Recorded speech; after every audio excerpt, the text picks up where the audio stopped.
Hey guys, what's up? This is Brett, and welcome to this week's episode of Friday on the Turntable. The year 2014 is coming to a close, and I think in 2 weeks I'll be coming back with my annual Best Albums feature, looking at the great albums, in my opinion, of 2014. But with that in mind, I thought I'd look back at over the last 5 years and revisit five number one albums for me of the previous 5 years.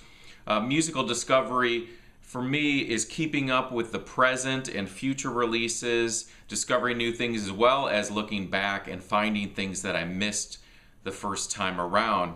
So with that in mind, I'm going to present these albums in case you missed them the first time that they came around. So we'll start off with 2013.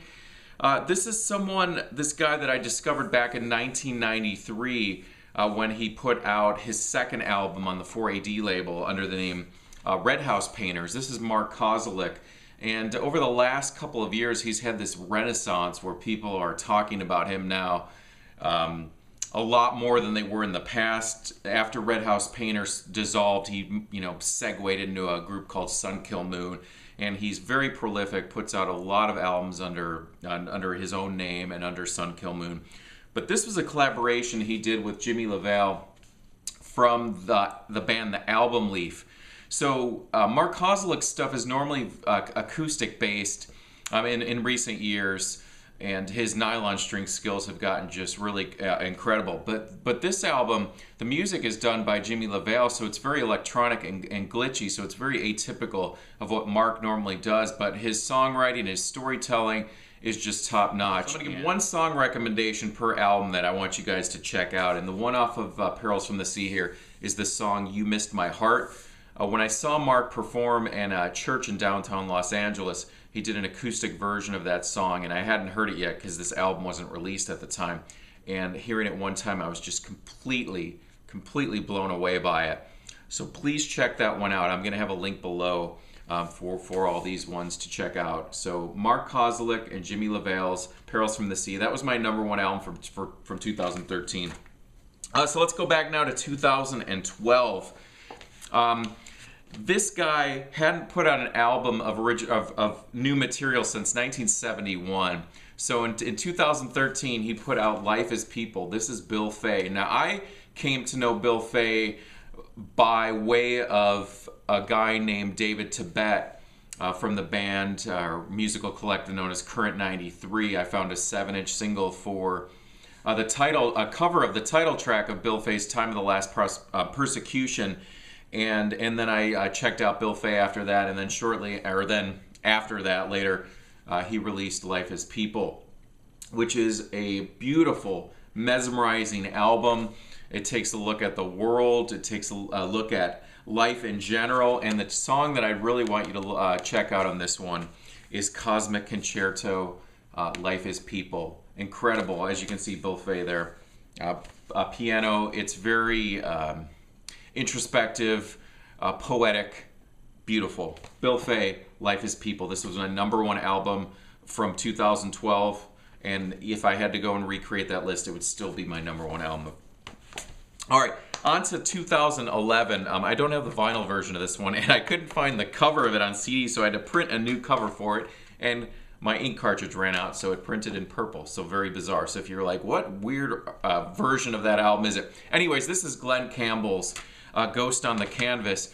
I rediscovered, I grew up with Glenn Campbell records. My parents had them, but it wasn't something that I, chose to listen to. But one night, several years ago, I was watching PBS, and there was a live concert on as I was flipping through the channel, and it was Glenn Campbell playing guitar, and my jaw hit the ground when I saw his skills. A lot of people see him as this country singer-songwriter, but Glenn Campbell was a prolific studio musician, played with everyone from the Beach Boys, I think Frank Sinatra, and his guitar playing is up there. He's the Steve Vai of country guitar playing. Phenomenal.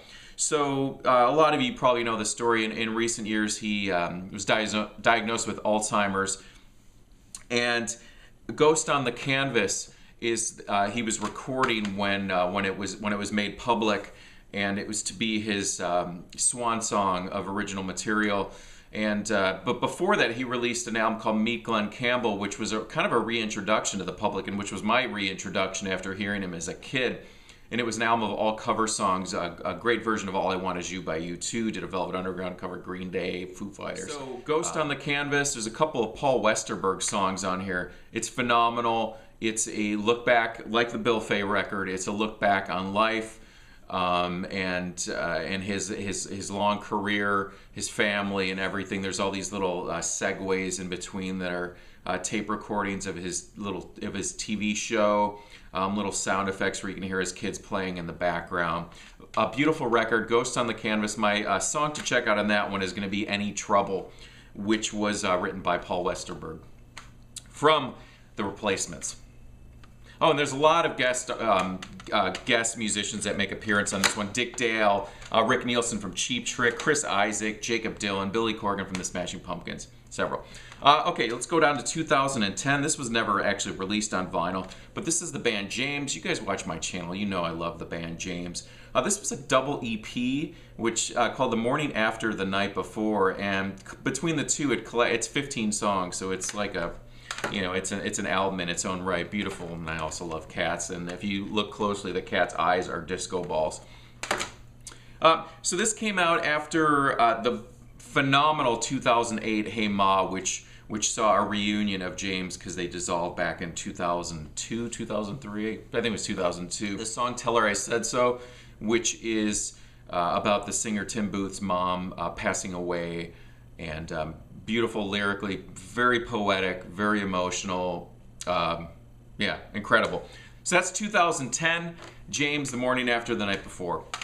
All right, so let's end this one with, and we're going to go all the way back to 2009. So back in 2009, my band Audra was on tour, and we were in San Diego, and we went into a record store called M Theory, and there was an album that was playing over the store speakers.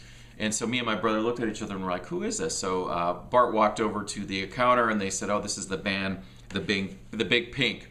And he bought it on the spot, the CD, and we listened to it all the way back home in the van. And this is Brief History of Love. This was their debut album out on 4AD Records. A UK band. Their first release here, A Brief History of Love.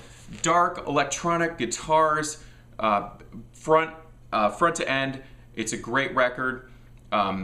There's two guys that make up the Big Pink, and they put out a follow-up album called Future This a couple years later. And then one of the other, the one half of the group departed the band. So while they were recording the third album, so there hasn't been much updates as to what's going on with the band, if they're done or if they're going to record, but I really wish they would, because A Brief History of Love and Future This are two really great records. Their second one is a lot more polished, but this first one has this rawness to it, and after seeing them live, it's just a great band, and it would be a shame if they cease making new music. So a song I would like you guys to check out on this one is a track called Velvet. Guys, I'm going to have links for all these back there, so I appreciate you guys watching and taking a nostalgic look back here at my 5 years of number ones. Talk to you guys later.